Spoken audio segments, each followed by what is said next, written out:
Happy Saturday, SMITE fans, and welcome into the North American SMITE Challenger Circuit.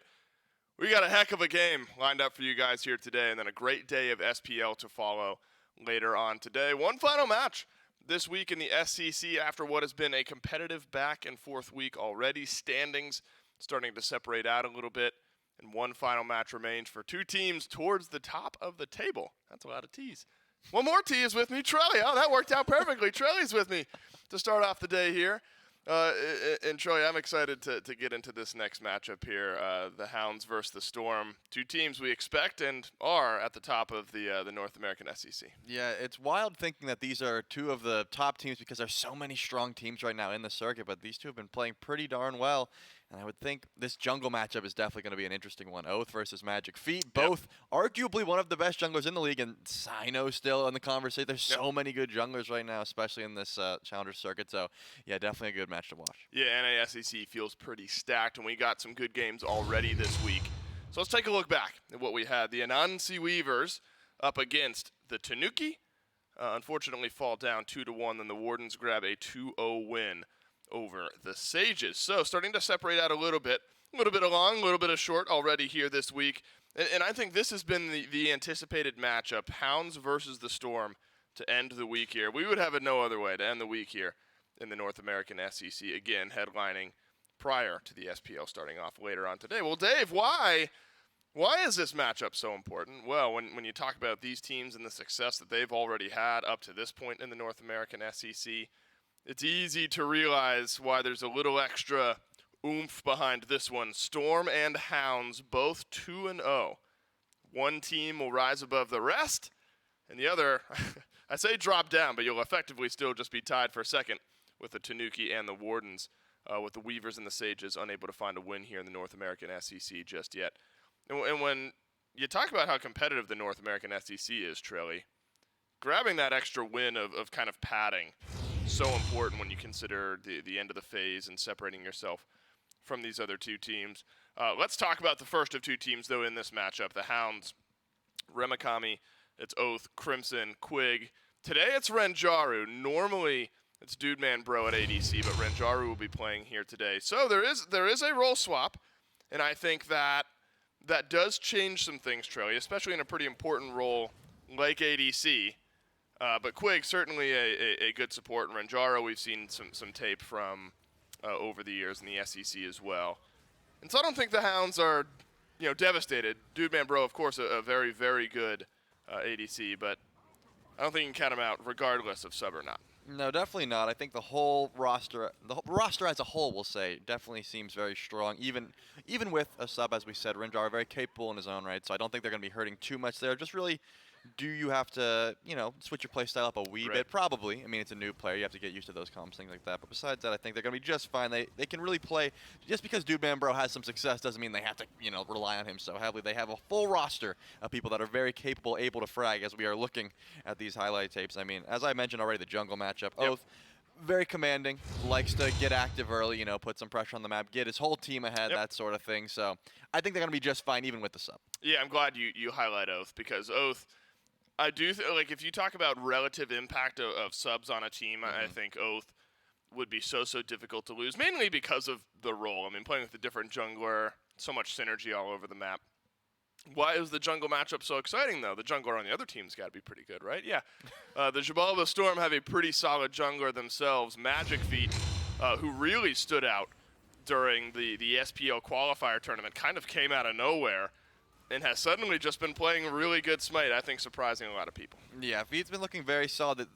I would say he plays more top of the meta picks, nothing too out of the ordinary, but it's how he plays them. He plays them so well, and I think that's what really caught people off guard, is this guy that hasn't really been around, more of a casual player, not really in the rank scene too much, but just playing to such a degree that usually you wouldn't expect, and he's been looking very solid. The whole team as a whole, we look Uzi, Joshi, Oceans, and Zen. They've just been coming together real well. I mean, when you have two undefeated teams right now in a circuit that's this competitive, it's got to be for a reason. And looking at these highlights, you can see exactly why. That is nuts from Magic Feet. I believe, survives by the end of that clip. And so if you're talking about a sub over in the duo lane, I think this is a big set for Zen to maybe grab a bit of separation over there on that side of the map. Oceans and Zen going against Quig, who again is a very capable support, and Renjaru, who is a very capable ADC from what we've seen in the past, but not a duo lane that is used to playing together on a consistent basis. So I think Ocean's and In My Zen an opportunity to buy an advantage here for the Storm, at least in game one, before the Hounds get their feet underneath themselves. Maybe later on in this set. P's and B's for game number one will kick off right now. And that's the big question. Where do you start to put some emphasis? If you're the Storm, do you try to make that duo lane as uncomfortable as possible? I think it's probably smart, Trelly, sub or not. If you're these two teams, your game plan has been working out all phase long already. For game one, at least, let's stick with our own script and maybe see what game two gives us after that. Yeah, if I am the Hounds right now, I'm probably trying to get Renjaru on something comfortable just because, you know, it is like a new roster. You have to make sure to mesh well. Or on the other side, just try to get Oath ahead, and when your jungle's looking good, everyone will look good. That's also another point that you could go for here. It really just depends on how long they've been practicing that sort of thing. But we're going to see Daji and Thoth banned away. I would say target bans, but right now, just very strong in the meta. I mean, just because you have any jungle right now should be able to play Daji, and Thoth needs no introduction right now, seeing as the magic pen items are just so very strong. Thoth has all this range. You just want to get rid of that pretty much right away. And now Janice is going to be banned away, though. That has to be a target ban. Yeah, that's a 1,000,000% a target ban up against Crimson, who is so strong on that pick. Ardio ends up being the first draft pick here. And we talked to Yarkor a little bit about after the matchup yesterday in the SPL. His thoughts on the solo lane at the moment. You know, you still have the traditional in-your-face style picks, the Ardios, the Cthulhu's really towards the top of the meta in his opinion right now. Dangerous. But the Kleedna's, Camazot's still really strong if you want to go towards something more assassin-y. There's some good hunters in the meta right now.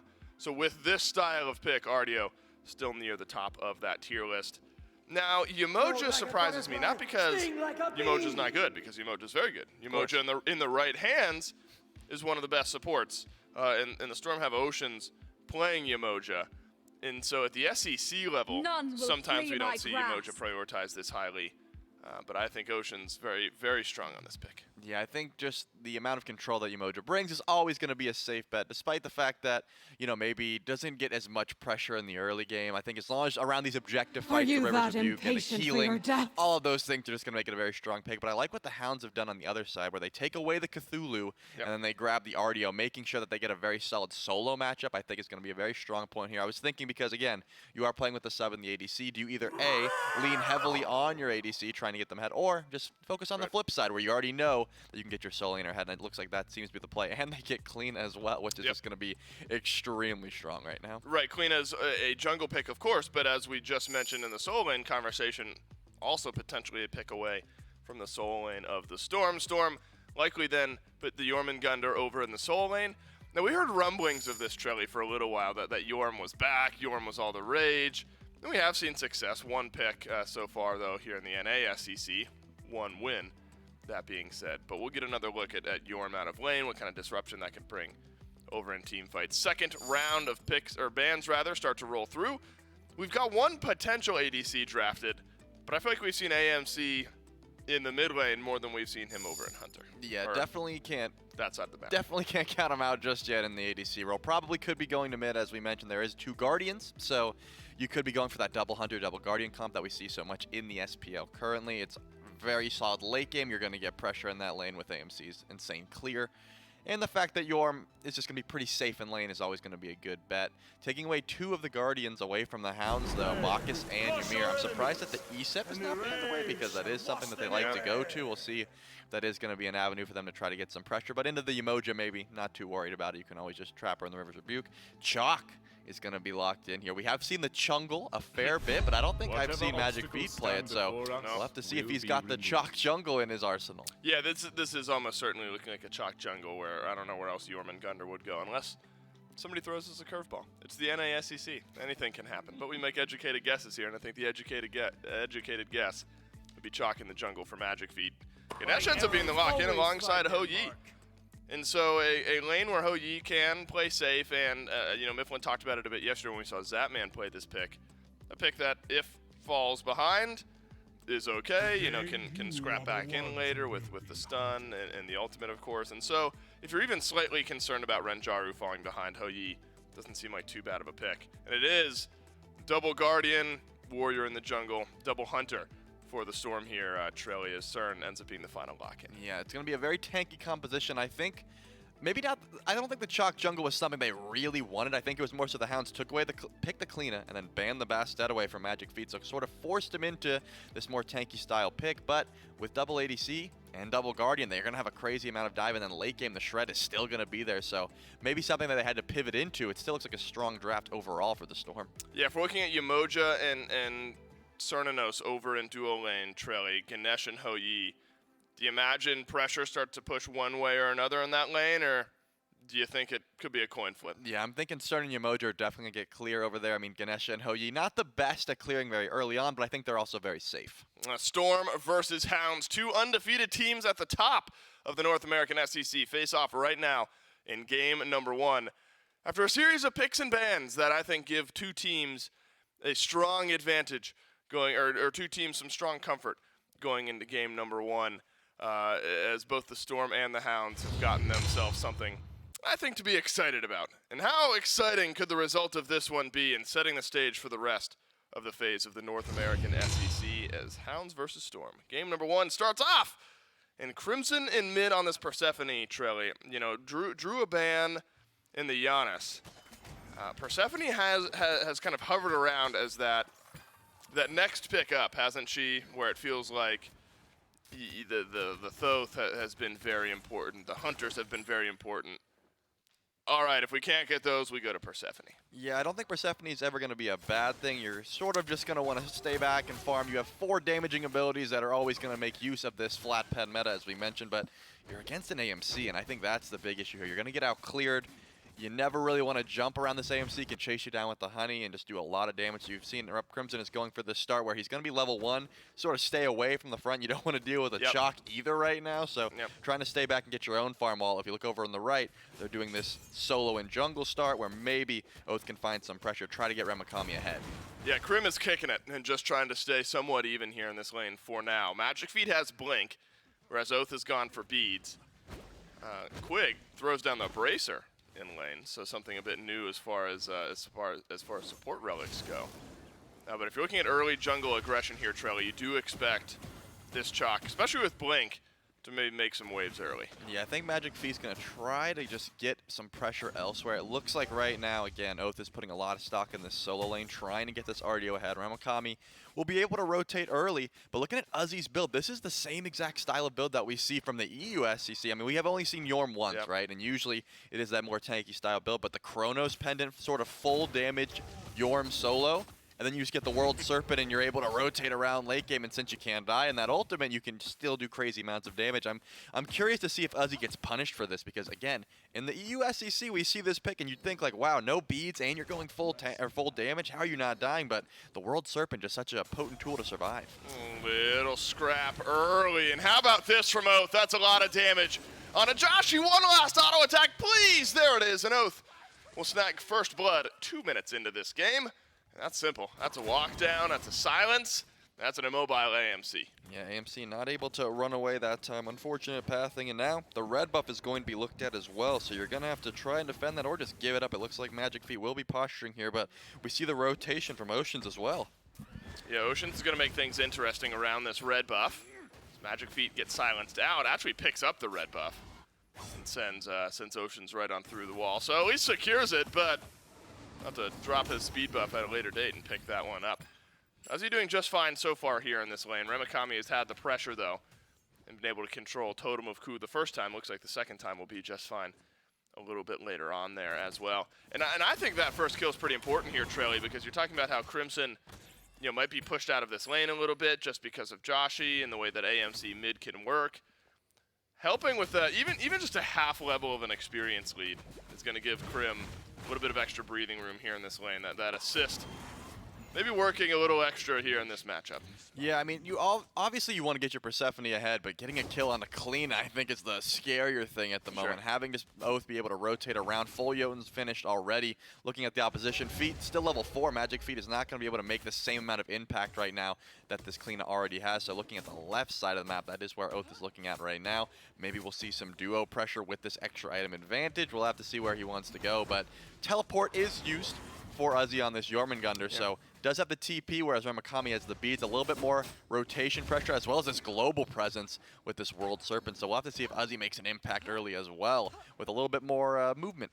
Yeah, and a lot of that can hinge on Remakami as well. If you're constantly pushing Uzi back, forcing the teleport back to lane, you can really limit what Uzi is going to do. I mean, you're likely not teleporting anywhere on the map for the first few levels anyway, so nothing really lost there for Uzi just to get back to lane a little bit quicker. But you mentioned a little bit damaging early in the build for Uzi. That'll help out with some of the clear, but not so much in the tankiness. Another set of beads get used. This time it's Joshi. Grasp of Death out from Crimson. Magic Feet pulled back to the edge of the ultimate, but the Hounds just not comfortable going in.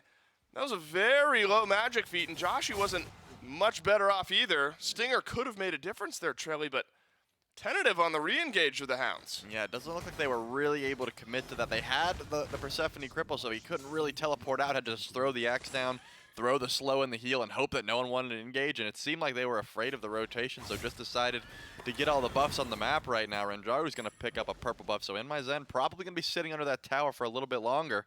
And we're looking at the XP leads right now. We're up Crimson has a level lead. If we're looking at the solo, Uzi actually has a level lead right now over Remakami, so just that teleport starting to pay a little bit. And even Magic Feet has a level lead over Oath. I think more rotations and invading over farming his own camps, but he's getting his team ahead. Yeah, that's right. Crimson has been able to grab some red buff experience where Joshi has not in some of those last the last couple of buff spawns.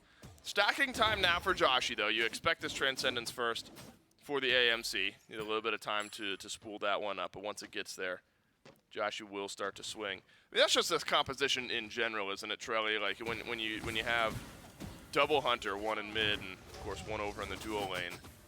Kind of regardless, it feels like you're playing for a few items into the game. So it's maybe no surprise outside of some individual matchups that the Storm may just be playing a little bit slower and need a little bit more time.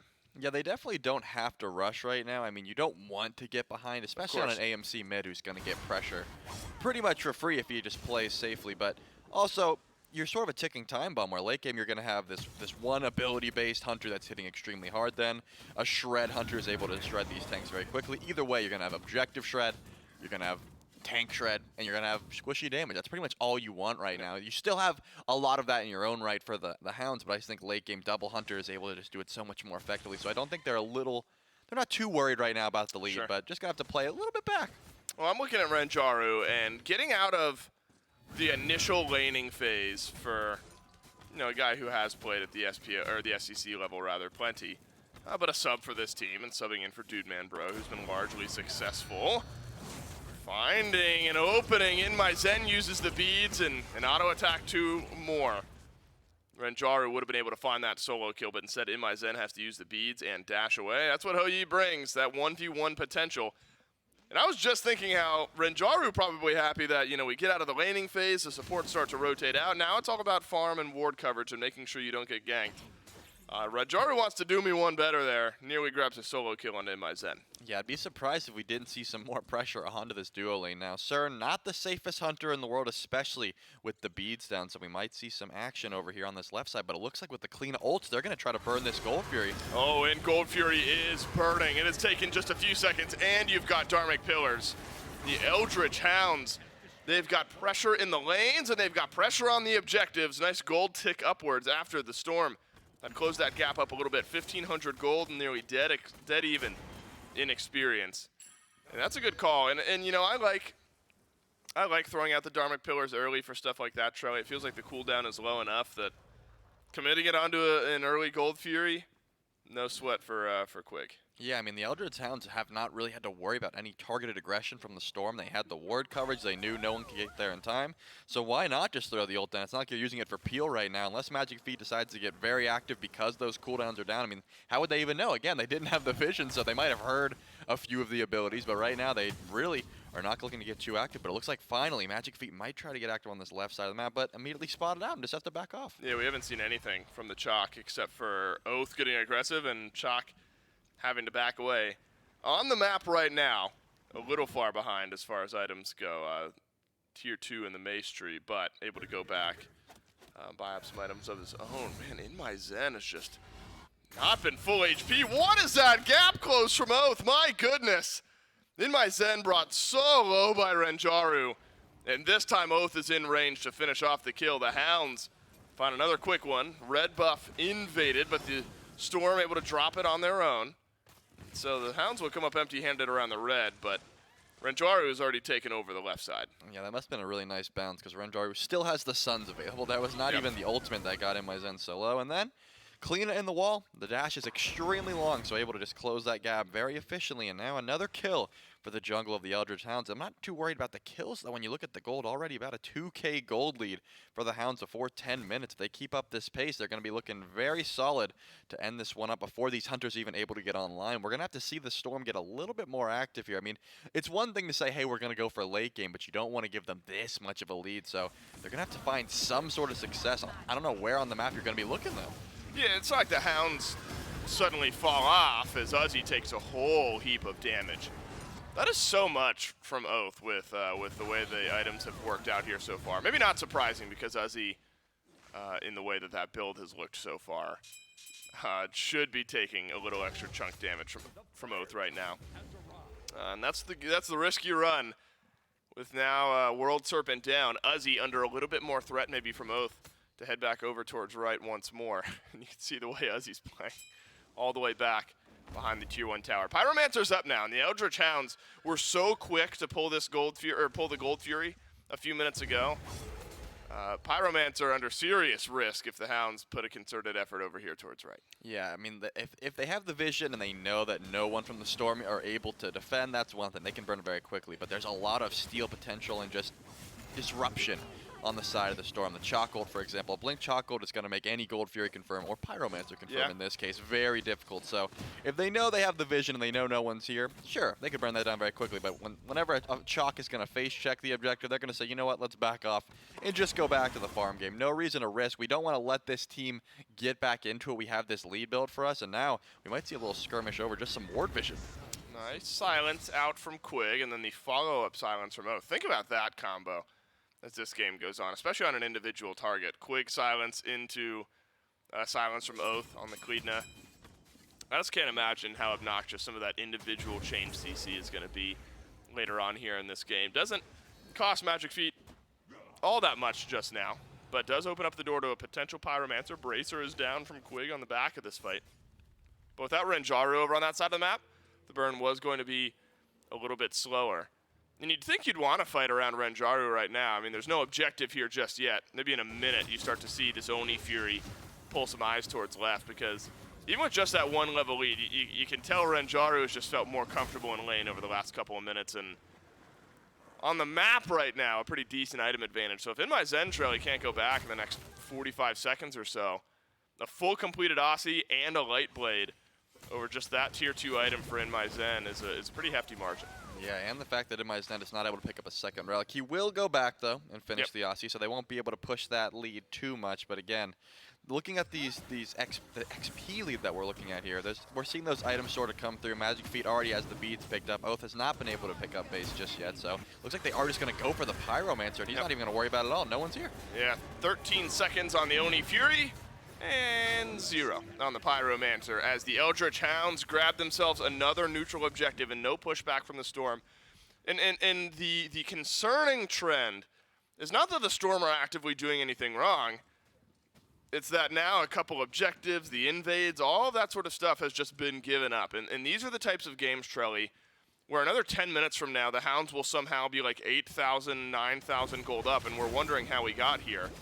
Now we're making some active decisions to close up that gap, because we can do the Oni Fury quickly as well, but the Hounds steal it away. The Storm finally start an objective. It just does not go their way, and Oceans is blown up as well. That's Bone Rush from Erupt Crimson as the Storm deal 99.9% of the damage to the Oni Fury.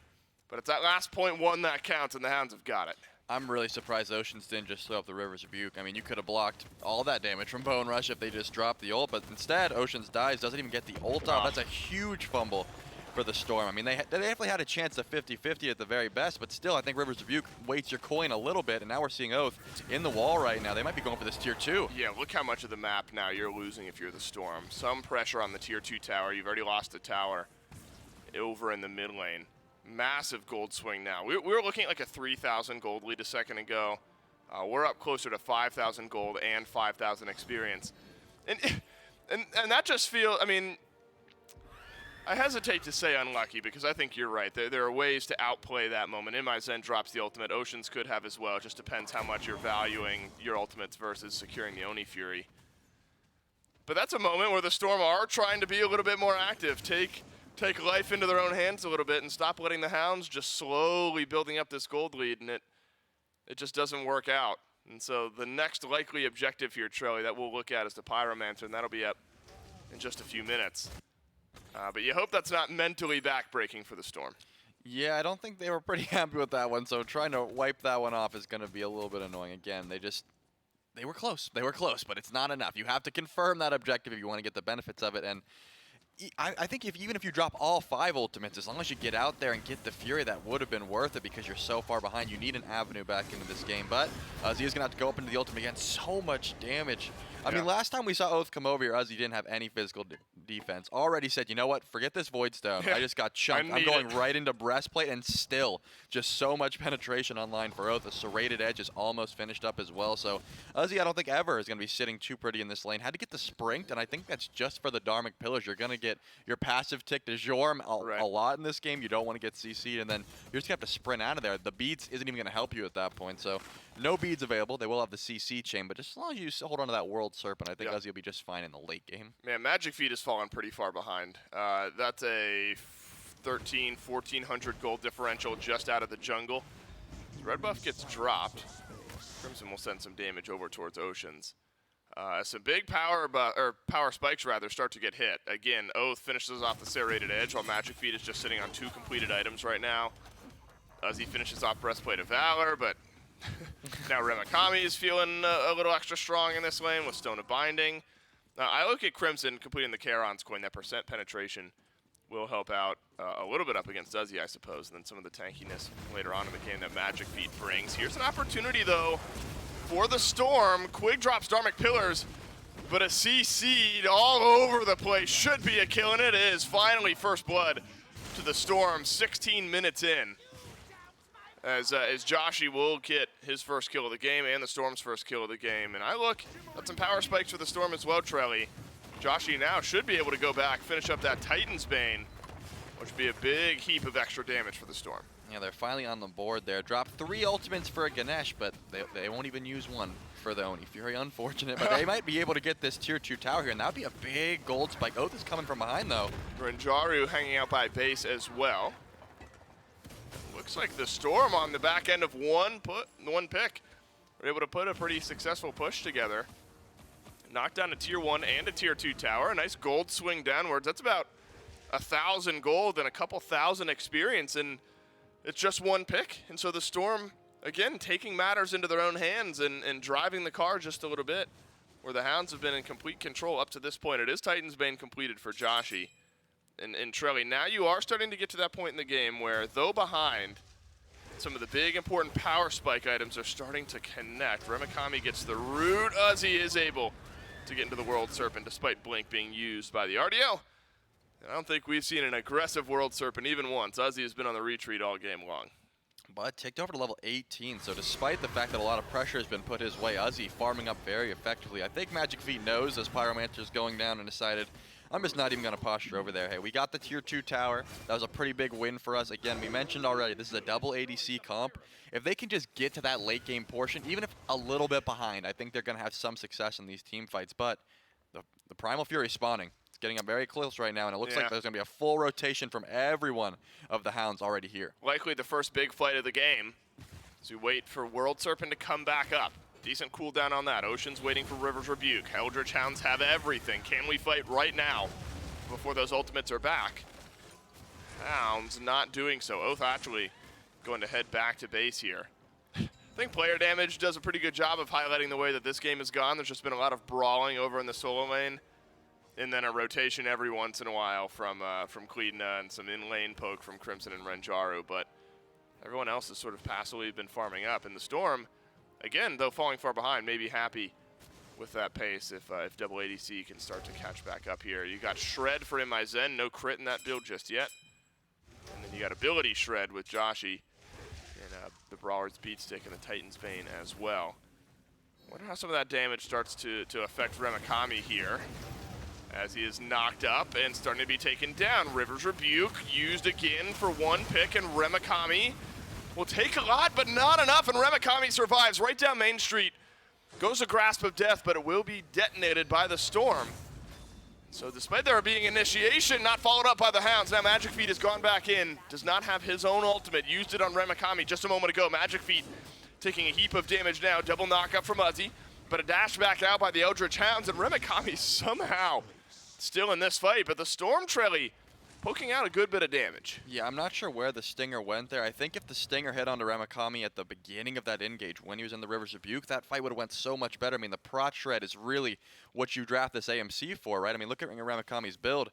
There's a Witchblade, there's a Celestial Legion Helm, there's a Nemean. You need that Prot Shred. Obviously, with Executioner, you're doing a little bit of that protection shred, but I think the Stinger would have been the ideal ability there to get the kill, and now it's going to be another 5v5. They have traded a lot of relics and abilities here, but still, no team has a clear advantage at the moment besides the gold lead that the Hounds have. Yeah, that's right. It's built up to about 4,000 and is maintained there over just the last couple of minutes. Waiting now on those ultimates I got used a minute ago to come back up. Dharmic Pillars will be somewhat quick. Grasp of Death not far behind. Joshi, Oceans, and In My Zen about halfway to theirs. So the Storm playing a little bit more cautiously. I wonder if the Hounds just get aggressive, yeah, to pull the Fury. Don't know if you spend the Dharmic Pillars on it, maybe as more of a zoning tool. Primal Fury low, but the Storm this time steal it away. We've had 2 steals in this game, 1 apiece. And the Eldritch Hounds now running for the hill. Oath will cancel the back as World Serpent rolls on through here. Erupt Crimson's locked down Uzi, and Remakami has the last bit of damage. So far it is Primal Fury for an individual kill for the Eldritch Hounds. Magic Feet can peel out on the back of this fight, but the Hound's still looking for blood. There's no River's Rebuke available. That's a huge ult, though. They might kind of chase this back. No, the Storm are just going to be happy with their steal, and they're going to go for the tower here. There's a few low health bars on the Hounds, but I think they're going to be happy, and they're just going to try to retreat. So excellent play. Oceans with the bubble. 61 damage was enough to steal that Primal Fury away, which is incredible because of how much burst was actually thrown at that Fury. Just 61 was all it really took, but it looks like they're sort of posturing towards the Fire Giant here. The Eldritch Hounds are up 5-4 at the moment because Uzi is dead, but does have the teleport available, so I don't think they're going to pull this one just yet. They have to be worried about that rotation in. We are still a little worried about Uzi's squishiness because it was, you know, the moment that World Serpent timed out, Uzi was just CC'd and immediately deleted by the Hounds. But with the tower, with the Fury, the Storm probably feeling okay just to trade out Uzi for all of that, especially with teleport up. And the Hounds, they did do what we thought they would do, which is eventually just say, all right, we're going to burn it and just see how fast we can do it. And Oceans with a nice play really turns how favorable that fight is one way or another. Soul Reaver finished off here for Crimson as the Persephone has climbed up the player damage charts pretty effectively. And getting those beads off, especially when you start to get into some of these jungle fights, Trelly, it's going to be so important for the Hounds and Crimson especially, where Grasp of Death can really make a difference. You know, like in a moment like this, you can fire it right down that corridor. You got 3 members. Even if you're not hit by the, what is it, a seed, I guess, itself, you're still kind of lashed in there.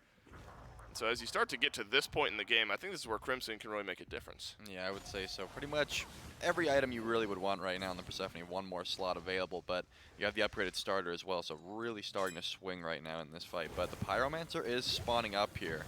Magic Feet is trying to get a little bit of poke. They really are still down right now. Feet's level 17 to Oath's 20. I mean, you're looking at upgraded starter territory right now, and they're still trying to fight over objectives. Yeah. Honey goes out, though, for Joshi. And you know, although it was a miraculous ultimate from In My Zen just a moment ago, the Honey and the Bee spread from Joshi really made a big difference. The Hounds take down the Pyromancer and gallop away from this one. And so, you know, it really feels like unless the Hounds are just bull rushing an objective, we're going to be dancing around it for a few minutes. And so that's why I wonder how this Fire Giant is going to start to look here in the next couple of minutes. You know, Gold Fury 2 minutes away, Pyromancer even further behind that. Are we just going to start it up? Ranjaru sends some damage its way. Quig has Dharmic Pillars, but instead it's a stun and a whole lot of damage on Oceans. Remakami collapses, and so does the health bar of the Storm support. Now Quig at half HP does not have Dharmic Pillars. You spent a lot killing off Oceans. Is that enough of an advantage to win the fight? Quig is low. Spreads out the Ankh on the back of this fight as Remakami helps whittle down Magic Feet. Renjaru sending some damage in my Zen's way. Nice stun. Takes both the actives away from the Hunter. Remakami controlling the backline and up and over goes Renjaru. But what is that damage returned from Joshi? Nearly snags a kill onto the Hunter of the Eldritch Hounds. Uzi doing so much, but Renjaru has got a double kill, but the health bar is way too low for the FG. That's a massive fight win for the Hounds. They get a huge shutdown there, but still not able to pull that Fire Giant again. They have to be able to tank up this FG to really confirm it right now. And now it's going to be Magic Feet Oceans and In My Zen. Will they step up to the Fire Giant is the question. I mean, it looks like they are posturing towards it. So a steal potential, I guess, is here right now. But 5 strong are the Eldritch Hounds. I mean, this is going to be an easy bait if they do just want to try to bait in the members of the Storm here. 25-20. 3 versus 5, you're getting your ultimates back up. I mean, surely this is a one fight at least if you're the Hounds, but Fire Giant would be wonderful. Oceans has already had a steal this game. River's Rebuke, well placed, delays things, but what is it really going to do here as Frenzy gets used? Magic Feet in the backline, melted through by Oath and Remakami, but he will live. The Hounds finally take down the FG as Oceans will grab himself a Riptide away. Teleport out from Uzi. That'll bring him to the tier 2 tower here on right. Dharmic Pillar, slow down in my Zen. The jump in, and Renjaru finds the ricochet, and there's damage. And the sub is off to a 4-0-3 game number 1. Yeah, it seemed like they were just trying to stall for that teleport from Uzi, but it was not enough. The Hounds will take the objective. They have the Fire Giant around their waist, and they get a kill onto In My Zen. They're trying to push this right tier 2 tower. Primal Fury's up as well. There's a lot of gold on the map if you are the Hounds. This double Hunter composition, I'd say it still is not online yet. I mean, In My Zen's level 19. Joshi, of course, did take over to 20, but you really have to get these late game shred items online before you can just really fight right now, and they certainly can't. The Xibalba Storm have not found an avenue into this game just yet, and now the gold lead's going to continue to climb. Right now, 11,000. Yeah, we're at the point of the game, Trelly, where gold still matters enough, and the gold lead is big enough where I don't think we can so much longer say the Storm are okay with being a little bit behind. You know, they're very behind right now. A full item slot and starter item upgrades in many of the roles, if not all of them. There is still that window. I mean, if you have to paint a picture where the Storm can come back into this game, it's that a lot of the roles getting close to level 20, so XP is going to matter a little bit less. Support is only 1 level behind. It's Magic Feet who's doing a lot of the catching up here. And so XP shrinking as far as importance goes, but the Hound's still pretty far ahead, as I've mentioned, in gold. And that still does matter here 27 minutes in. But if a Phoenix defense looks good enough here in the last few minutes of this Fire Giant buff, and you know, you get a couple kills, maybe a shutdown or 2, you can start to make up some of this ground. Can't count the Storm out yet. This could be huge here. Oath dashes, has no idea they're all here. Can he get into the wall? He does. He will be able to sneak away there. Oath is going to just get a little bit of poke. They recognize pretty much everyone else is on the left side of the map, so trying to find a pick on a clean, that could have been massive. But yeah, with the River's Rebuke underneath this Phoenix, there's a lot of members of the Hounds that would really not want to get stuck in the rivers underneath the Phoenix at the moment. So there is some avenues for a defense, I would say. And just 1-1 fight right now could be enough for the Storm to come back into this game. I think the Hounds are right to play this a bit cautiously, not going for that tier 2 tower without their jungle joining them. Yeah, tier 2 poked at, but the Xibalba Storm are going to show a little bit of face here by the left side of the map. Squig still searching, and I've loved what I've seen from the Ganesh. 5 of 8 affected kills. A lot of it, though, hovering around mid lane and Renjaru. 7 of 8 affected kills for both of those two. It's only the individual kills in both of those lanes that one another hasn't been a part of.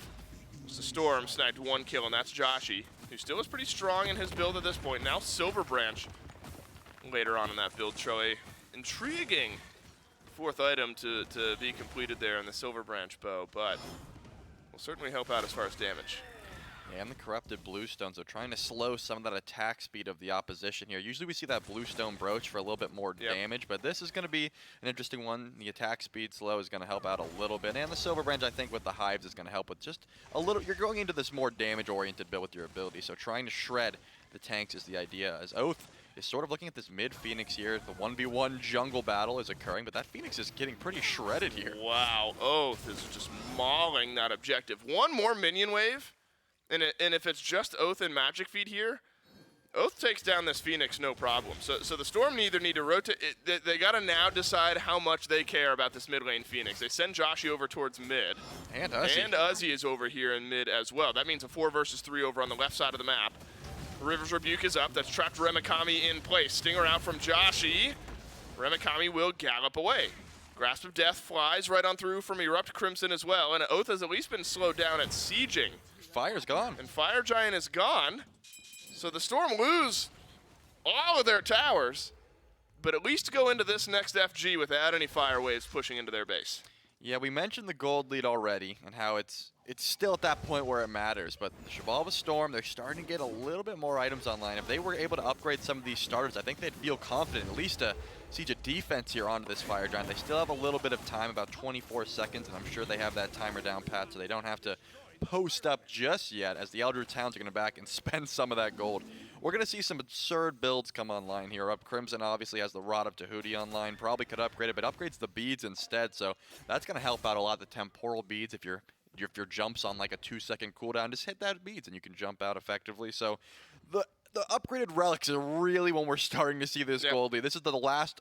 I mean, besides maybe a 3K pot, this is the last real chance the Hounds have to use this as it ticks over to level 30. So this is going to be an enhanced Fire Giant here. Whoa, Quig throws down Dharmic Pillars, but not much there. Has Relic Dagger, so Dharmic Pillars will be back up just a little bit quicker than they otherwise might be. Yeah, I mean, the importance of the gold lead has extended out as far as time goes just a little bit with the upgrade ability of not only some of the actual items in game, Rod of Tahuti, Breastplate of Valor, Heartward Amulet, things like that, but also, of course, the relics. And so now you're seeing one team who's able to fully upgrade their relics, another team who's not, despite might being full build. So you are still seeing, you're seeing now a meta where even at the 30-minute mark, gold lead can matter in just one more area, where a team who's ahead is a little bit further ahead for a little bit more time until the team who's behind is able to He's got to go for that Phoenix. Yeah, you're right. And Oath has a lot of damage, and he will be able to quickly do this Phoenix. Now, it's important that the Hounds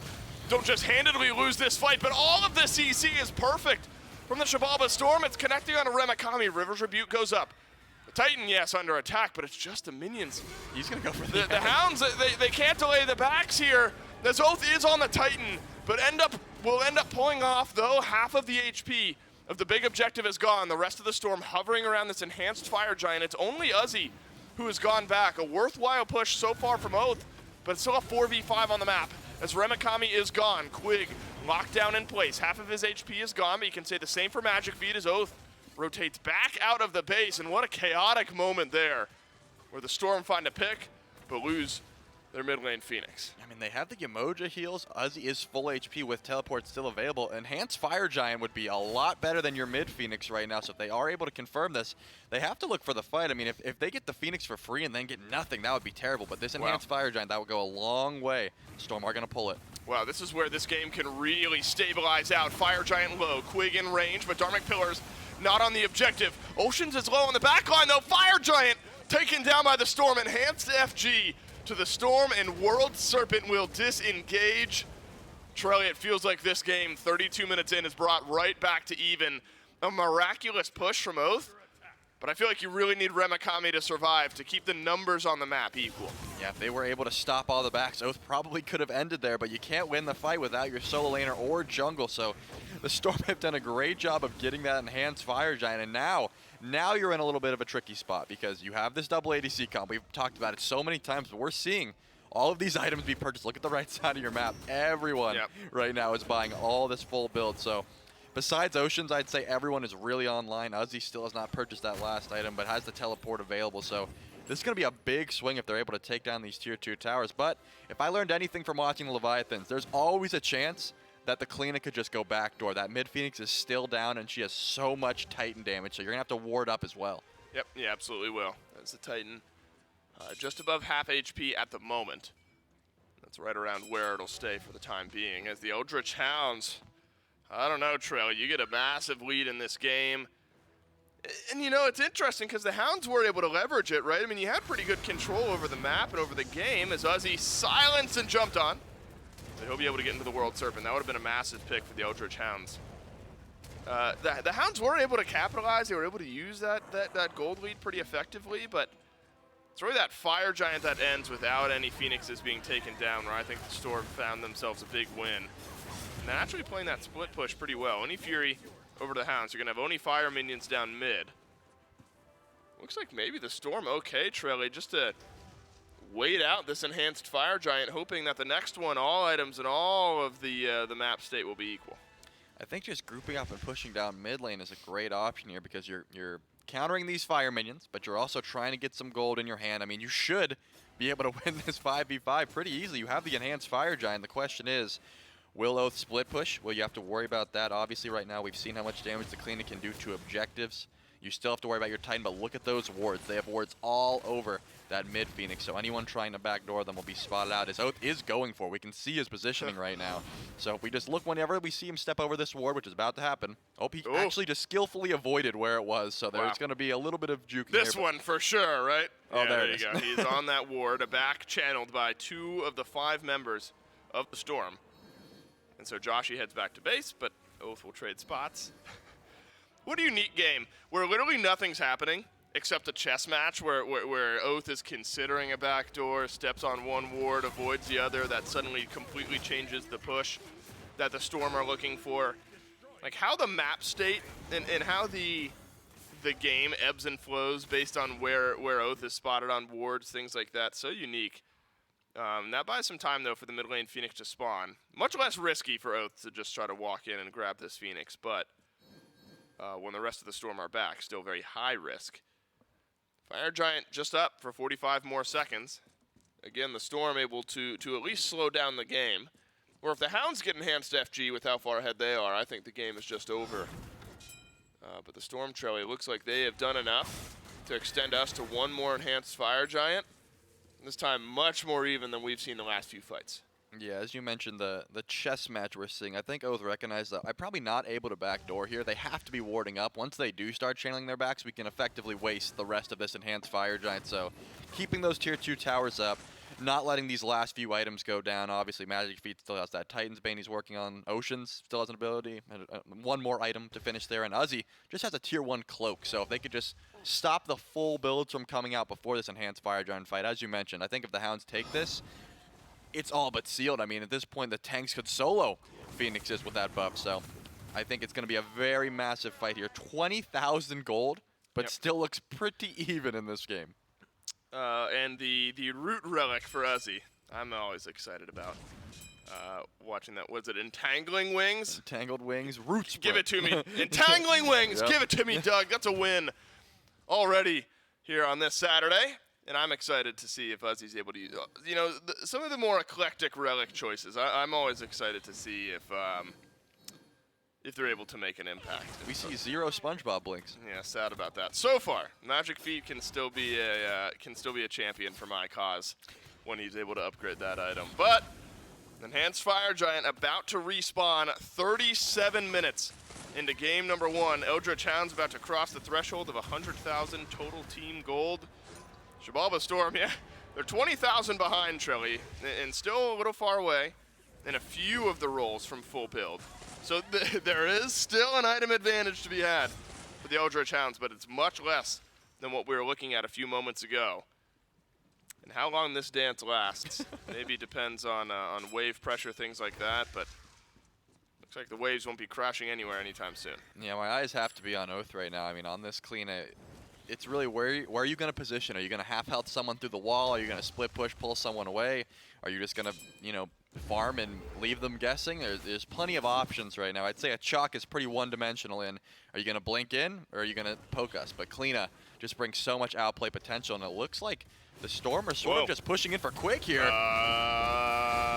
Okay, Quig walks into the mid lane, can't do anything. Way too much CC from the Storm. Though that is 3 ultimates used. Big chunk damage from Oath out of the wall. Health advantage might actually be over with the Eldritch Hounds here. Frenzy gets used, and Uzi is able to get in to the World Serpent in my center on the back line, deleted by Oath. as an Aegis extends the life of the Klina, but Uzi on his way right on through. Rolls through the jungler. Odibo! Renjaru with the Odibo on Rampage. And that's a 2-for-2 fight. And now you just have to back up. I really thought the Storm were going to be able to push for an objective there, but Odibo on Renjaru's auto attacks were enough to finish off Joshi. The Storm can't even pull an objective here. Your ADC is still alive if you're the Hound, so Advanced Fire Giant could be looked at, but Remakami is very weak here. Wow, this is a risky play. Magic Feet, Oceans, and Uzi, the tanks, the tankiest members on the map. So you have a very low tank in Remakami. You'd love to have teleport right now, head back, teleport back into this fight, but Remakami is going to have to play around this effectively, probably realizing that there's not a hefty amount of damage outside of what Magic Feet is able to do. As Renjaru and Crimson send some damage towards the Storm. And it looks like, Trelly, we got another 20 or so seconds on the respawns from the Storm, 15 on Oath. I'm probably waiting for the Fire Giant until then. There is a Primal Fury on the left side of the map. Something to be considered, but you're never going to give up an Enhanced Fire Giant for the Primal Fury. So it's going to take a clear advantage to get that one taken down. Yeah, I think this is the fundamental flaw in the Xibalba Storm's draft. If both of your ADCs are dead, what can you do at this point in the game? I mean, Magic Feet, looking at the way he's itemized, is not able to shred down this Fire Giant at all. I mean, if it was Oath, for example, Klina could pretty much 1v1 the Fire Giant at this point with that amount of damage, but Magic Feet is more of an initiator. He can go in, get that huge silence, get some poke, and then slow, but does not have that amount of damage. So if both of these hunters die, if Josh and Zen cannot stay alive, the Fire Giant cannot be looked at here, as we're seeing a pull from the Hounds this time. Yeah, Hounds done playing around. Fire Giant pulled. Where do the Dharmic Pillars go? Because we've seen some good, some bad from Quig so far this game. Fire Giant is low, and the Hounds confirm it. The Storm now on the backside of this fight. Watch out for Uzi. He is lurking beneath the waves and sends some damage towards Remakami, who gallops away. River's Rebuke, you thought, might have trapped Quig where he was, but he is able to dash right on through those walls. Now it is a World Serpent out from Uzi. As the chase down begins, Quig throws the silence out, but doesn't connect on anyone. In my Zen evaporates. And the Hounds, with an Enhanced Fire Giant around their waist, start to walk themselves forward. Renjaru's got a kill on a Magic Feet. Oath chasing down Joshi, who's in the Aegis, and out of the Aegis he goes. Double kill from Oath, and the Hounds have a massive advantage. 3 dead with Enhanced Fire Giant. I think we're looking at the end of game 1 in 41 minutes. Oath will seal it with a triple. It's amazing to see that the double ADC composition actually was just not as good late game. I mean, with these, your tanks were not tanky enough. They didn't have enough DPS. Looking at how much damage the Klina and the Persephone were able to do, even Renjaru on this Hou-Yi, so much damage. That's the way this game ends, with just a brute force Enhanced Fire Giant and then a casual team fight win. That feels unfair to us. The Eldritch Hounds, they pull a massive lead. The Storm come back into this game. I'm thinking we got a Hallmark movie of a finish, although all Hallmark movies have terrible endings, so that was bad by me. I'm thinking we have a movie-style finish here. And we ended up with a Hallmark movie finish. We ended up with a Hallmark movie-style finish as the Storm fall just a bit behind here. I think it's a pretty good look, though, in game number 1, though, Trelly, from the Hounds. Yeah, I'm giving MVP to Renjaru's Odibo proc there. I think if Joshi's able to live, the Enhanced Fire Giant could have went a different way. Either way, though, great play by the Hounds. Yeah, little moments make big differences in game number 1. Hounds grab themselves a win in game number 1. Game number 2, right around the corner after this break.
And after over 40 minutes in game number 1, the Eldritch Hounds capitalize on what they had building all game long anyway. I mean, this was like a 10,000 gold lead at the 20 to 30 minute mark. Good pushback from the Storm and some moments where the Hounds slipped up, but the Hounds capitalized nonetheless by the end of this game, and the Eldritch Hounds have a 1-0 lead now in this battle of the undefeateds, Trilly, over here in NA.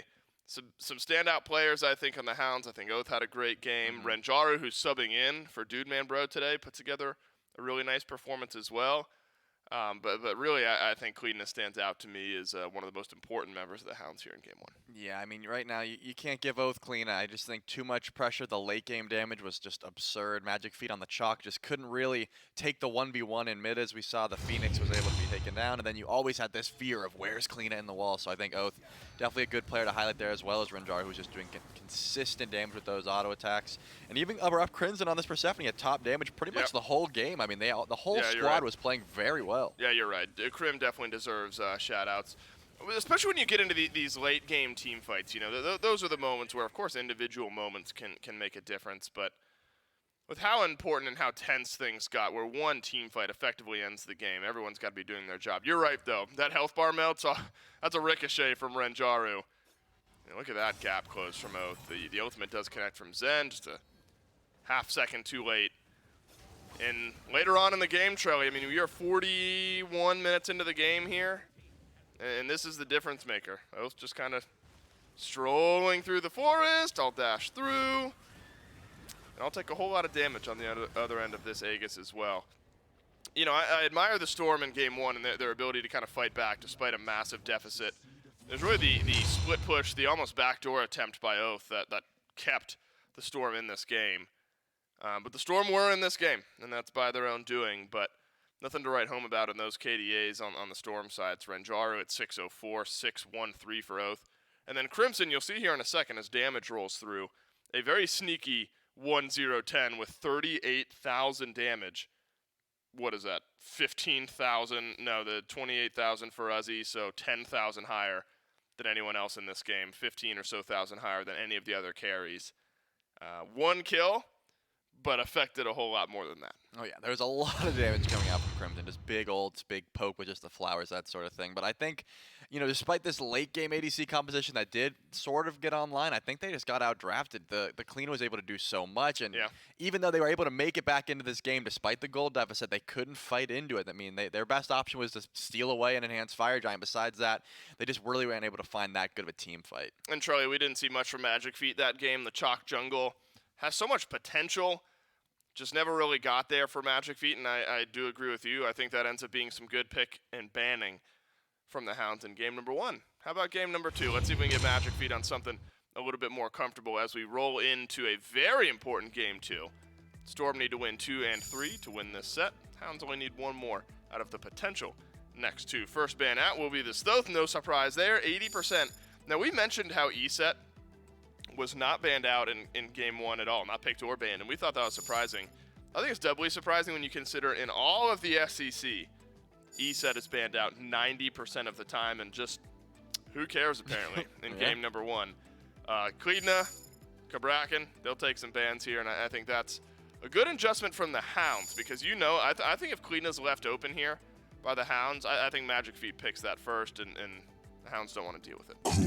Wow, they actually go for the Cthulhu there. I was surprised. I was going to say Bastet is let open this time around, and Magic Feet, maybe they were just happy with the chalk. Maybe they were okay with, you know, the amount of disruption it had. But this time around, they do ban the Clean away because they aren't first pick. The Hounds not wanting to give Magic Feet the option to play that. They are just going to grab the Cthulhu here, so that is going to give a lot of pressure. But the Hounds answer back with a Soul first pick, which is interesting. I mean, Medusa's still open. They have a lot of options there, but they're going to go for the magical ADC. It still could be double ADC. You're diversifying your damage out a little bit there. And it is. So, you know, you would assume this would be Soul over in the dual lane, AMC then out of mid. And you look at mid to late game damage now for the Hounds, Trelly, already on the board. I mean, of course, with both of your carries, you're going to have a lot of damage. But high expectations from the Soul, high expectations from the AMC. You'll have the shred there with Soul, I bet, and then if AMC builds a little bit more ability damage based, you're going to have more of the burst damage then from him. And so the Hounds get a really good draft to start off. On the flip side, though, the front line gets confirmed for the Storm. You're going to get a Cthulhu on one side, a Ganesh on the other, and that's something we saw make a difference for Quig in Game 1, and then stick a Morgan right there in the middle. Get in there and mix And it I up. think Morgan, you know, a sneaky, interesting pick here for Joshy. You might as well just call this Morgan frontline as well. More often than not, probably going to be transforming into that Cthulhu. You're going to have to deal with both of those Achilles. descents into madness. So on the flip side, we do see the Achilles locked in, trying to counter out that descent into madness. A big HP shield. Can still be executed away, though, as they're going to ban away the Bastet. Yeah, that's so, smart. yeah, I think the Xibalba Storm, they have to have a backup plan for that jungle because they didn't pick it right away. Yeah, you didn't pick Magic Feet anything in the first 3. Kleena and Bastet are both gone, and those, of course, are Magic Feet's 2 best picks. Chalk didn't do much in game number 1. I'm not sure where you go here if you're the Storm. I mean, there are plenty of good assassin jungle picks and plenty of picks that we know Magic Feet can play. Camazotz, you know, is something that he would play, but gets banned out by the Hounds as well. And so I think smart banning by the Hounds to keep Magic Feet uncomfortable, because such a dynamic player, despite being so new to the competitive Smite scene. And Set ends up being the pick here, we'll assume, for Oath out of the jungle. And we get to see Set every once in a while. Not all that often, but when we do see Set, it's usually pretty dynamic. Yeah, Circuit is still open. One of the more we're gonna run back the jungle, man. I'm surprised. I mean, the attack speed slow is going to be effective for shutting down Set's ultimate a little bit, but you still are able to stack it up pretty effectively. Kingslayer is just such a strong tool. You're going to have to get some anti-heals. Atlas is going to be the final lock-in here. So, I mean, I would argue right now you got 3 hard carries on the Hounds roster. You have the Soul, you have the AMC, and Set is pretty much an auto-attack damage carry in his own right. I mean, there's a lot of DPS, but the Storm, I like what they've done as well. They have this double Cthulhu comp where if we don't let these double ADCs get online, maybe we get enough pressure early game, because last game we weren't able to fight until 30+ minutes. Yeah, Troy, I'm just seeing a lot of answers for the Hounds here in game number 2. I think the Storm good enough to overcome that. Will they do it? In game number 2, a chance to remain undefeated for both of these two teams. Game number 2 awaits, and game number 2 will tell us all. Either it'll be a 2-0 Hounds, or we head on to a game number 3 between these two top teams on top of the North American SEC. A question that I was levying prior to going into game here, Trelly, is, or more of a statement, was that it feels like the Hounds do have some answers, because with one Cthulhu, it's always, do we have enough shred? And Achilles is often a really good answer to that. With 2 Cthulhus, you know, you need a little bit more in those fights. You know, you can dream of this perfect world where Remikami is able to fatal strike one, then just turn your eyes towards the other and fatal strike that one too. But you gotta shred all that health down to get into fatal strike range. But then I look at the damage that's going to be shredding it down, and I think the Hounds with Oath and Krim and Renjaru can get it done. Yeah, they definitely have. This is an interesting draft for both of these squads, because you're right, they have a lot of damage in their own right for both, and I think it all comes down to Joshy. Are you going to turn into that second Cthulhu, or do you think there's a better option available? I mean, Set is always a good transformation as well, I feel. You can just sort of stun, get the Dark Omen off, and now you're a Set who can just try and 1v1 with that damage buff as well. So just depends on what Joshy tries to itemize into here. Going for the Doom Orb start, I believe, so that is going to be, you know, helping out those rotations, going to give some movement speed, and when you're up against an AMC, it's going to be very useful. Yeah, usually is the start here for the Morrigan. As level 2 gets reached first for the Storm in their duo lane, but evened up quickly by Quig and Renjaru. Atlas ends up being a fun pick, I think, to look at here in this game as well. A lot of top-tier supports, the SPL level supports, have been going towards this pick. Haven't seen it maybe at the level that some supports would have expected we see it. But when you see just like a miraculous Atlas game, Trelly, it's always the type of pick where we end up wondering, like, why don't we see this more, right? I mean, you see an amazing Atlas game, and you're like, what? Why is this pick falling by the wayside? But we've also seen games where Atlas hasn't done quite as well. So I think Quig, you know, such a strong potential pick here on this Atlas to not only take the lane over, but really impact the rest of the game. Yeah, I think there's a lot of disruption on the side of the Xibalba Storm to try and stop that Atlas gravity pull. I mean, you got this Ganesh silence, obviously. Zen can just try and keep his distance, Bifrost away, knock up if need be. So Quig's going to have his work cut out for him trying to find those pulls, but here comes Oath, and there's going to be a Set coming from behind. Oath rotates over. Bifrost out, and in my Zen will stay somewhat safe. That's why you pick this Heimdall. Safety in lane, of course, but also leveraging the late game a little bit as well. Heimdall absolutely mauls health bars as the games go on. And so I think, Trelly, we could just see some chilling out and scaling. For Mikami, an opportunity to effectively trade here. Magic Feet in a bad spot, but will teleport out. That was a blue buff invade attempt. An attempt is a generous way of wording that. Magic Feet walks forward, loses almost all of his health bar, and it's got to leave. Remikami in a very strong spot already in 3 minutes of game 2. Yeah, I think he thought he was as tanky as he was last game. Not at the moment. Magic Feet only has, I mean, I have the jungle and tier 1 pressure, so not going to be able to withstand the damage of Remikami's build right now. The blue stun into, I mean, a few different hammer options. Could be a black thorn, could be a Runeforge's Oath. Might be going for a solo kill here into Magic Feet. Does Magic Feet have his axe? No, he doesn't. And Oath has first blood, and yet again the jungler of the Eldritch Hounds playing so effectively in the early parts of the game. And the last thing you want, you know, you don't want Aklina getting off to a good start, but it feels like a set. So effective at snowballing out these games. Oath is going to invade speed buff as well. Already a decent margin building up out of the jungle. Yeah, the Hounds are looking solid all over the map right now. I mean, Remikami has this huge lead, almost able to execute Ozzy underneath the tower there. Obviously, Oath finds the solo kill, invades the speed, invades the back, so Magic Feet is going to have a hard time trying to find farm right now, given how much damage Oath has and just the pressure that he's exuded right now. Only level 4, though, so no ultimate for the set just yet. Oath is going to have to farm him just a little bit more before that happens, but where will he go after is the question. You have this lead already. Just like last game, you have this lead. It's just where do you put that pressure on the map right now? And it looks like he's heading over to solo lane.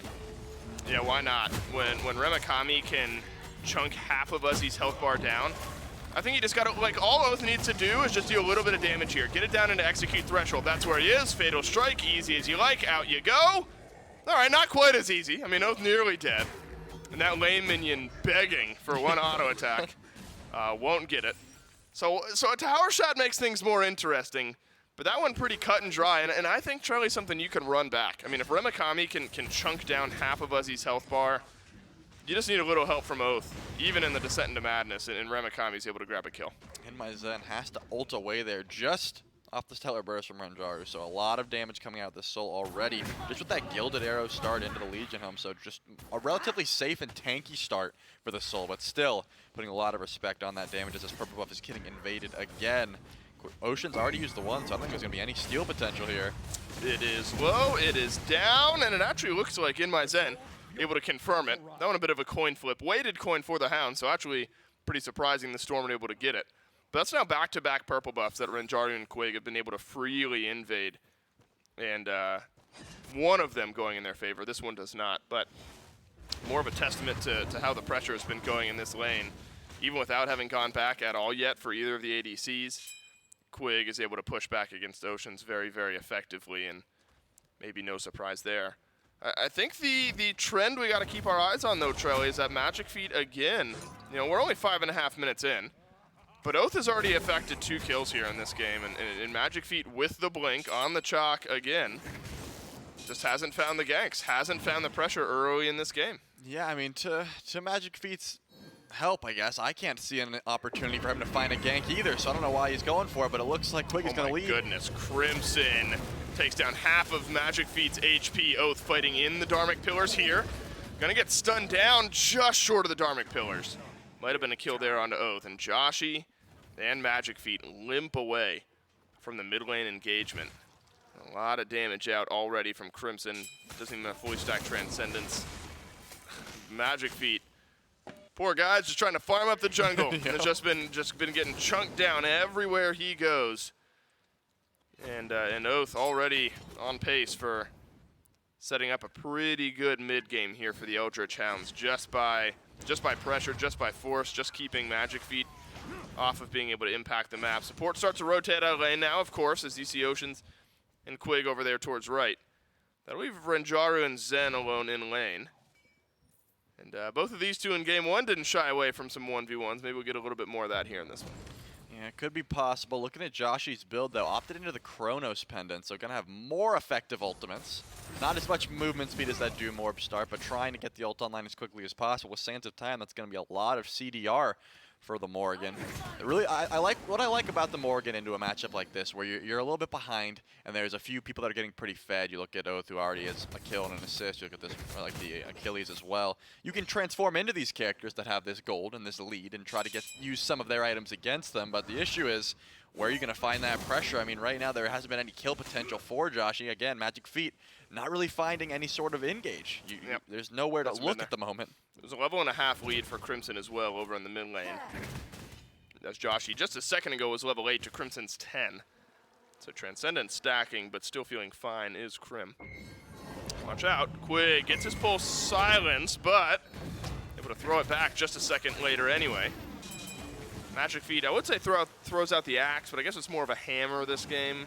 So I'll have to change up my my wording. What happened to Ocean's health bar? I guess Oath happened to Ocean's health bar. Fatal Strike, another charge awaiting around the corner. Oath trapped in the middle of this fight though, and the Storm will grab their first kill of the game.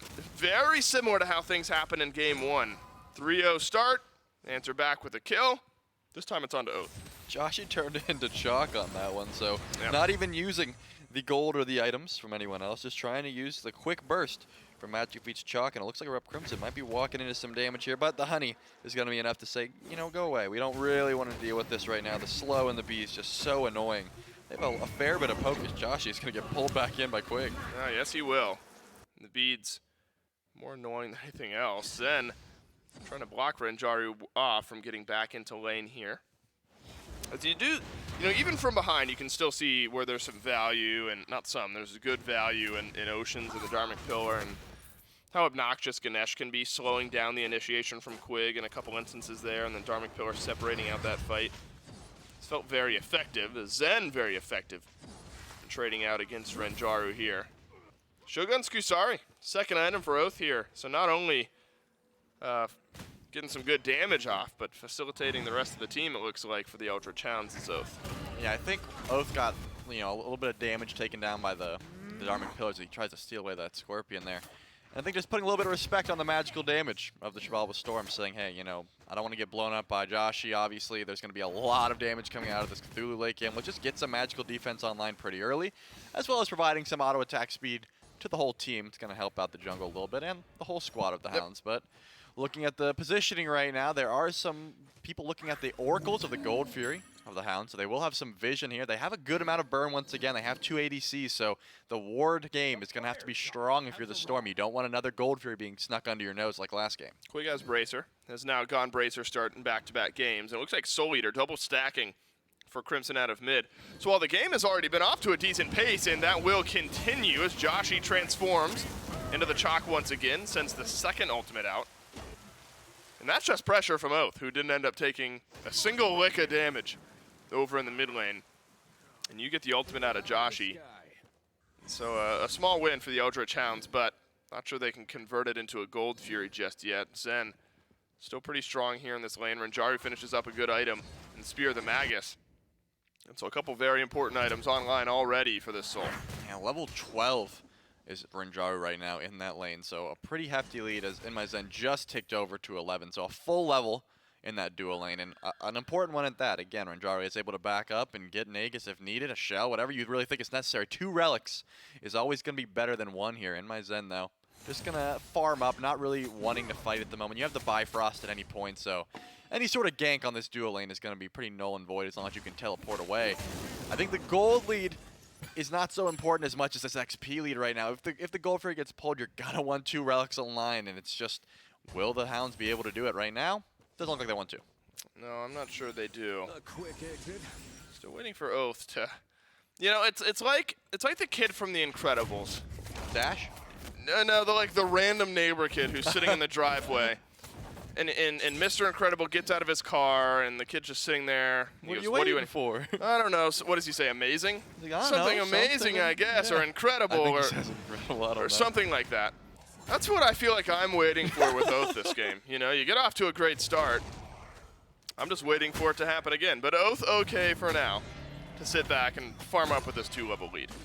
Are you saying that Oath is as strong as Mr. Incredible? That's what he... I would argue in-game right now, compared to his counterpart, maybe. Especially if the Eldritch Hounds are able to get this Gold Fury, which they are. I think Oath feeling comparable strength to the Incredibles. Although maybe more like, I don't know, I mean, yeah, 4,000 gold in 12 minutes on 2 kill differential. That's all of the farm, all of the objectives, everything going towards the Hounds. And it's exactly what happened in game 1. We're going to be 40 minutes into game 2, and I'm going to say, Trelly, the same thing is happening. Because all the early objectives go to the Hounds. There's going to be some attempted meta map play that didn't work out from Oath. It's going to give the Xibalba Storm a route back in. Dharmic Pillars on a big knock-up from Magic Feed is going to slow down the aggression. Now Oath can't do anything for a second. I'm telling you, it's the same roadmap, but Pyromancer for the Hounds is going to keep the ball rolling a little bit further. But I will say, if you're a Storm fan, you are seeing some early examples of how the burst damage from the Storm can work. A knock-up from Magic Feet, a well-placed Dharmic Pillars, and suddenly Oath can't fight. Yeah, there is a lot of damage to be dealt, but I just think it's hard to get it off right now. I mean, looking at the levels again, Magic Feet finally ticks over to level 12. You're looking at a level 14 AMC right now. Who's able to kill Erupt Crimson? Probably no one. I mean, the movement speed and the Soul Eater, there's just so much survivability there. So it's hard for the Xibalba Storm to try to find an avenue to fight at the moment. I mean, this is a bigger lead earlier, I feel, than even last game. But now you have the double ADC comp with a set and an execute in the back. So I think the Hounds not only won the draft portion, but they're winning the team fight portion, the farm portion, pretty much everything they really want right now. And they're going to pick up a blank on Remikami to facilitate a little bit more aggression. So you have gap close for Oath. You now have double gap close, depending on how you look at it, for Remikami. Magic Feet will walk away despite sending a little bit of pressure the direction of Crimson over in mid. Similar build for Magic Feet, it looks like, this game, but falling similarly behind to game number 1. Oath has eyes for the enemy jungler over in the mid lane. Ultimate, Dharmic Pillars, delayed aggression, and back go the Eldritch Hounds. As Quig dashes forward, Joshi again is transformed into the Chalk. And again, the Eldritch Hounds cannot fight around their gold lead. I just feel like Cthulhu would have been better there, Set would have been better there. I get that you want the CC immunity, you want the added safety of this Chalk pick, but you got to get something rolling here, and I don't think there was ever any kill potential with the transformation into Chalk. I mean, looking at Magic Feet's build, just not as much damage as it is cooldown and sustain. There's a fair bit of healing, I suppose, but I mean, even if a Set probably could have been able to chase that one down. I guess you just don't want to dive too far and put yourself out of position. So Joshi not really wanting to risk it right now. He is 1-0 at the moment, so not too far behind. Transforming into the Chalk is nice and safe, so I'm just going to keep doing that for the time being. And it's actually, you know, it is surprising that despite the way the gold lead looks, outside of maybe this, where Joshi takes a whole heap of damage, uses the Aegis well, and Oath is going to get run down. Ultimate up, ultimate down, Magic Feet has got to kill an Oath, and now Crimson being chased on through. Won't be killed off. Oath has just been dead set on forcing pressure through mid. Gets the Aegis off of Joshi at least. But it feels like it's been stuffed time and time again where Magic Feet and Oceans have just dropped their ultimates and forced back the Hounds as Crimson, no good on the Stinger, would have made things interesting. I blame you. I think Oath was trying to give you something incredible, and he went a little bit too far. You're right, I asked for it. He went a little bit too far forward there, bit off more than he could chew, and now he's in the grayscale for a little bit longer, but Ranjaru gets that tower and now is in my Zen underneath the tier 2. Still just incredible pressure from this Soul right now in this lane. In my Zen uses the Gower Horn, knock up onto Ranjaru, who will walk on away. Saprate gets used. Watch out, Magic Feet way behind this fight. So Ranjaru does have both actives. Magic Feet may be close to having his ultimate back. Yes, does have it. Initiation in as Ranjaru dashes away, but quick enough, or Quig and Ranjaru. The Magic Feet won't have an impact. As the gold lead and the experience lead has been cut down, or the experience lead rather has been cut down just a little bit, especially in the jungle, but Oath can change that around, and this was the script early in this game that has suddenly slowed down, was punishing Uzi. We had put all of our chips in the mid lane if you're the Eldritch Hounds for a little while. Now going back to what has worked, that's killing off Uzi, a 3-level lead for Remikami in solo. Yeah, I will say putting behind Joshi's best transformation right now is the name of the game here, and turning into this Cthulhu is not going to be your best option. You can't really survive. Remakami is level 18. When this Achilles starts making the rotations, which we haven't even seen any real rotations from Remakami just yet, so once that starts coming through, it's going to be not a good time for the Storm. I mean, that's the most fed on the map right now as this Gold Fury gets pulled, and they're going to go for it. They are. Gold Fury low. Fury slowed down. Double silence on the back line of this fight. Magic Feet pulled back in. Quig, though, stunned down onto the Dharmic Pillar. And all the damage is there from Magic Feet as Zen has to ult backwards. Oath has finally finished off a kill onto Magic Feet. But the double Cthulhu is too much. Remakami doesn't have ultimate. There's not enough shred to deal with the front line of the Storm. And the Storm roll through the Hounds. A couple of kills are in, but the health bars that are on the map are low. Remakami should get away.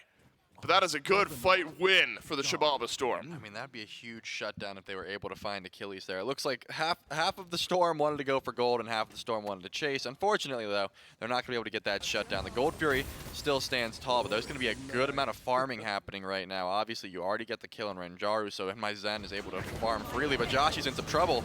Joshy is in some trouble. Aegis wears out, and Oath has another. 3, 2, and 3 now. That is the life of Set. You know, you get a few kills swinging, and then you jump into the back line and can't finish off a kill, and then you realize, oh, I've used my gap close to get here, and now suddenly I'm dead. So a good comeback kill for Oath. But I love the fight back that we saw from the Storm just a second ago. And that's where some of the concern about Shred arises, where when the Achilles execute is down, if the double ADCs can't connect for all their damage, I don't think anyone's killing off double Cthulhu. And so a perfect example of that is a moment ago the Hounds fall just a bit short, but able to set their feet, grab the Primal Fury, another kill, and the gold lead goes right back to building 19 minutes in. Hounds 7,000 in the lead. Yeah, I think Remakami got poked down by all that magical damage there and finally built a Genji's guard. Wasn't really putting any respect on Uzi's Cthulhu just then, but now that there's two of them to worry about, probably going to need a little bit of magic defense here. I mean, you are 3-0, you're level 19.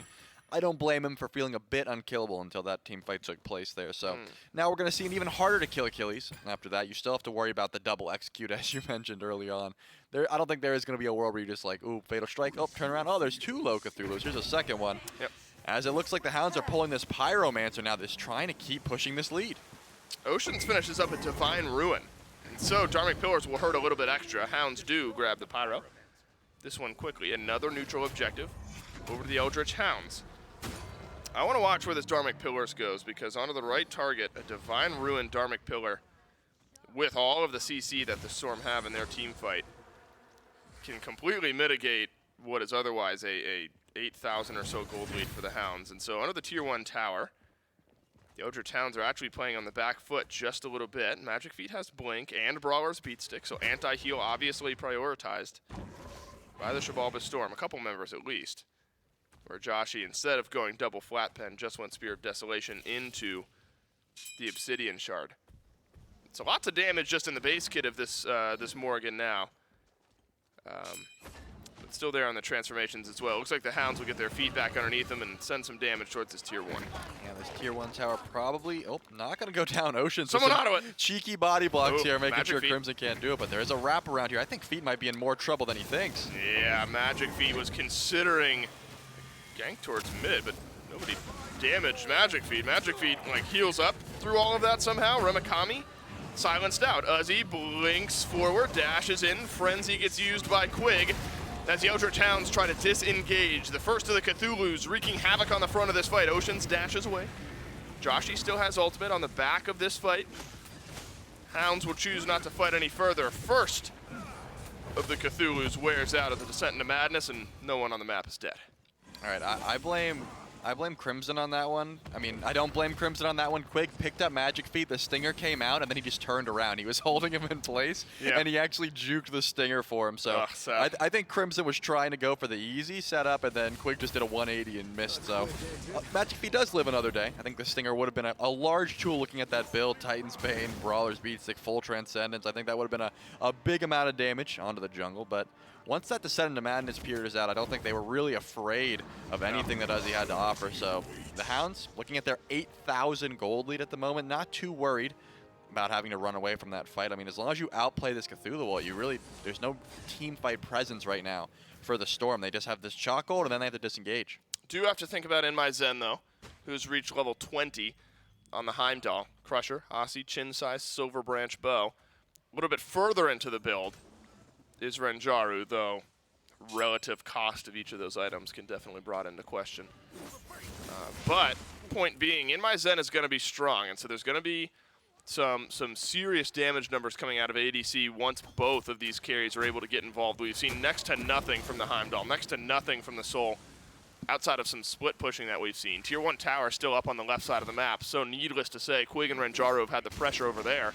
Lots of purple buff invades being looked at, things like that. But now In My Zen over here towards right. We know how dynamic a Heimdall can be, but In My Zen just hasn't had that opening just yet. Could be here as the Eldritch Hounds do pull out the Fire Giant. Oath is alone. Remakami closes the gap for a little bit of extra peel. Fire Giant taken down by the Storm, and it happens again. A Fire Giant secured by the Storm despite being started by the Hounds. Now there is a fight on the back end here as Oath has to use the Aegis, being chased down by Magic Feet. And In My Zen, the game has been flipped. The health bars are low. The Xibalba Storm steal away the objective, and they will run down a team fight beneath a Tier 2 tower.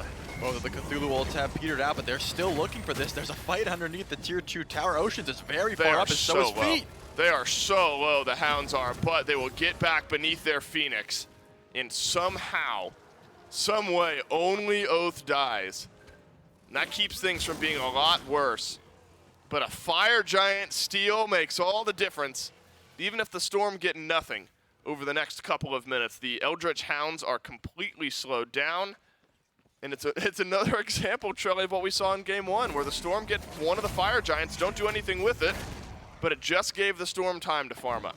Well, they still have some time. They got a solid amount here. Just off that first initial chase, they weren't able to do much, but they're looking at the Oni Fury now as the Hounds peter up here. They don't have their jungle. I'm surprised they're so confident, but it looks like the rest of the Storm have not joined them yet either.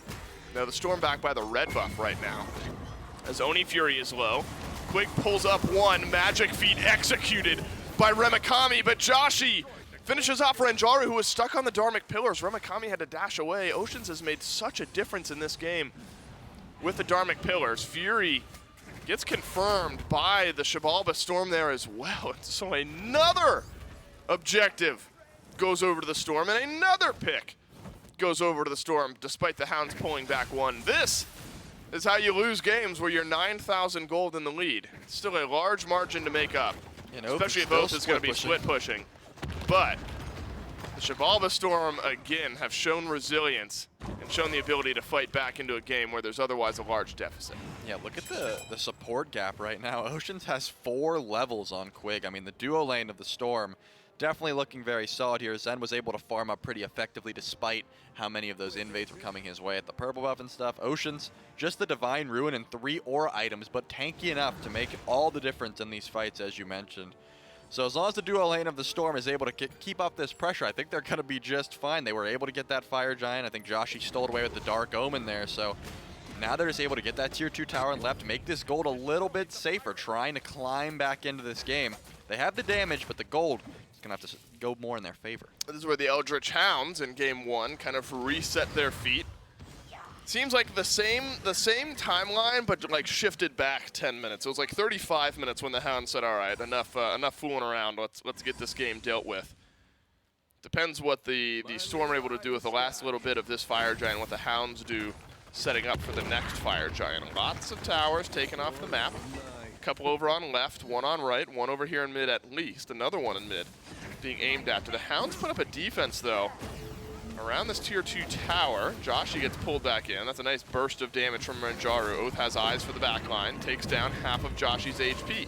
Ultimate charged by Quig, flies right through Joshi, into the backline, goes Remakami, fatal strike. No good, but Renjaru's got the kill on Oceans nonetheless. Dharmic Pillars stays in the back pocket as Oath will run down the first of the Cthulhus. Joshi is low as the other Cthulhu. And the Fire Giant will time out here in 20 seconds, but this will confirm that the push is done. Yeah, the push for the Storm with the Hounds, they still want this Phoenix. They're going to run down mid now. Low health bars, Joshi very weak. They're going to have to defend this with just Magic Feet's health bar. In my Zen, though, still has the ultimate available and the Fire Giant buff. I'm surprised. I guess you have a minion or two walking in here. I mean, yeah, I figure you got enough damage to just go for it. In my Zen, Bifrosts away, uses the Aegis. And a worthwhile trade. Are the Hounds considering an end? Magic Feet, a 4-man ultimate on the back line of this fight. The Hounds, they do not want to wait any longer. The Titan being shredded away, but so is Oath. Half HP on the big objective is Magic Feet within fatal strike range, but Renjaru has got the last burst of damage. And the Eldritch Hounds will not finish the game, but they will finish off Magic Feet. Fire Giant will be up 20 seconds before the Jungler of the Storm. Yeah, I think they respect that Oceans was already back, and that Dharmic Pillars, as we saw, is doing a ton of damage. So grouping up in the Titan room when that is out is probably not your best option. You're without your jungle for about 37 seconds, but you got 13 seconds on the Fire Giant. So will the Storm try to 4v5, try to defend this? I mean, the Hounds have to pull it right away. They have to know it's coming, and they have the numbers advantage. Yeah, it's gotta happen in the next 10 or so seconds. Fire Giant will spawn. You've got a small window before Magic Feet respawns, and then 10 or so seconds before Magic Feet can get to this side of the map. So from now, you've got about 20 seconds of a 4v5 if you're the Eldritch Hounds, and does not look like they want the immediate pull. Unless the rest of the team rotates over here towards right, they do not. The Eldritch Hounds instead looking for a pick, looking for a small advantage to further delay out these death timers. In my Zen trying desperately to get to the Bifrost. In my Zen will escape, and now Oath on the chase. Fatal strike not needed, and In my Zen is gone. Now 55 seconds on the Heimdall death timer. Still a 4v5. This time Magic Feet has returned, though. Joshi doesn't have any relics, and here comes the ultimate. I don't think they're going to go for the fire. They want to fight this. Could be one final fight here in this game, especially without In my Zen. We've not seen much from the Heimdall, and we might not see much from the Heimdall down the last stretch of this game. Dharmic Pillars separates out this fight so well. Remikami being chased by Uzi, who's in the Descent into Madness on the other side of the fight. Joshi is doing the same as Magic Feet is traded out onto Quig. The support is down for the Eldritch Hounds. Oath, though, considering a push right down the mid lane. He has got fire minions. Can you delay the backs? As Uzi backs to Fountain, and there won't be the backdoor attempt, as I thought maybe Oath was considering it. He's still sticking around, though, wanting to make sure he knows who he pulled over before backing off. He could get caught out here, but Oceans is still sitting strong at this Fire Giant. I think Oath's split push shenanigans is enough to make sure the Fire Giant will not be pulled by the Storm with their numbers advantage. Quig, about 18 seconds off. I will say if he does spawn in a little late, he has the global presence with that ultimate, so he's able to send it in if they do want to start something up. But I think that was enough. Just Oath trying to get the end going was enough to pull everyone back, so the Storm can't really get much off of this, and now it's going to be an enhanced Fire Giant once again, about 10 seconds. Magic Feet has at least had more impact, Trelly, I think, in Game 2 than there was in Game 1 from the Chalk. The double Cthulhus, we've seen good and we've seen bad. We've seen answers, and we've seen hands thrown up by the Eldritch Hounds. The gold lead has shrunk, but the gold lead is still prominent. Experience starting to catch up for Quig, as everyone else in this game has reached level 20. Starter items upgraded for everyone, except for Renjaru, who instead has elected to get the Rod of Tahuti online, finish off that build first. Fire Giant poked, as it is enhanced this time. Oath walking down towards the mid lane. So annoying. You have to watch out for the split push. Somebody has got to go deal with Oath, because the mid lane Phoenix is just going to go down yet again. The Titan could go down if the fire minions are ushered in by Oath, and now pulling off of the Fire Giant are the Eldritch Hounds. Ocean stunned in place. Remikami whittling down the health bar. Ultimate flies through from Quig as well. The Dharmic Pillars slow down the advance of the Eldritch Hounds, and a nice double knock-up from the double Cthulhu is doing well. Back in base is In my Zen, dealing with the minions. Magic Feet teleports back in towards the Eldritch Hounds, but nobody has finished off a kill yet. Quig, though, remedies that. Oath makes it 2. Joshi taken down by a third member of the Hounds underneath the tier 2 tower on right.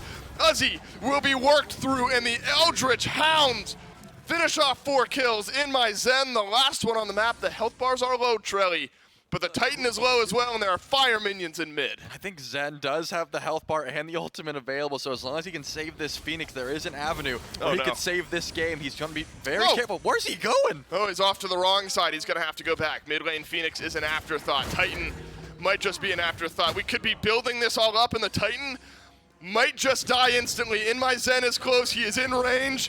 And In My Zen will die instantly in a 31-minute game 2. The Eldritch Hounds take the set 2-0.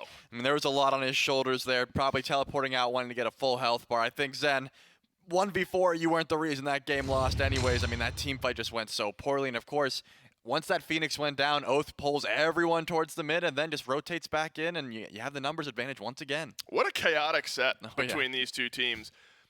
You know, this set has a little bit of everything, I feels like is often an overused phrase. But it really did feel like this one did. Outside of a game 3, we had objective steals, we had multi-kills, we had turnarounds, we had comebacks. All of it was here. But the Eldritch Hounds nonetheless withstand all of that and take a 2-0 set win, remain undefeated in the North American SEC. Lots to break down here in game number 2. Charlie and I will do so right after this break.